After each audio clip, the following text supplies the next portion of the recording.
তাকে মারছে, তাকে আগুন দিয়ে পোড়াচ্ছে, তারপর হ্যাঙ্গিং করছে, নিউট করে এটাকে আবার ভিডিও করছে। আচ্ছা, আমি শুনেছিলাম আপনি দেশে আসতে একটু ভয় পাচ্ছিলেন এবার। এটা কি এই চুলের জন্য নাকি অন্য কোনো ইস্যু ছিল? Not like that. অ্যাকচুয়ালি বাংলাদেশে একটার পর একটা যে প্রবলেমগুলো হচ্ছে, মানে যে কোনো রিজন হোক, একটা মানুষকে মেরে ফেলতেছে গুলি করে পাবলিকলি, সে যে হোক, সে একজন পলিটিশিয়ান হোক, একটা নর্মাল এটা হচ্ছে মানুষ হোক, একজন মানুষকে আপনি একটা without reason or any reason you can not kill anyone.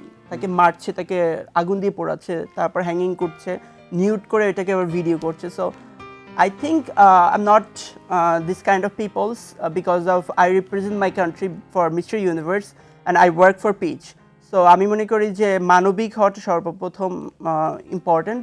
এখন এটা হতেই পারে যে ইউ নো দ্যাটস দিস আপনি যেটা আমাকে বললেন যে আমার হেয়ার কালারটা নিয়ে কেউ বাজে কমেন্ট করেছে কিনা, এটা তো আগের কথা, মানে অনেক আগের কথা। এখন হতেই পারে যে কালারটা পছন্দ হচ্ছে না, আমাকে মেরে ফেললো, বাট আমি এখন ডেফিনেটলি পাবলিক প্লেসে এমন কোনো ড্রেস পরে যাব না যেটা আমার সোসাইটির জন্য হার্মফুল হবে।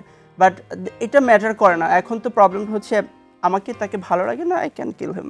সো বাংলাদেশের অবস্থা kind of same. So that's why আমি যখন কথা হয়েছিল বলেছিলাম যে আই এম প্লেইং সামথিং ওয়ারি, যে আসবো কি আসবো না। এক্স্যাক্টলি।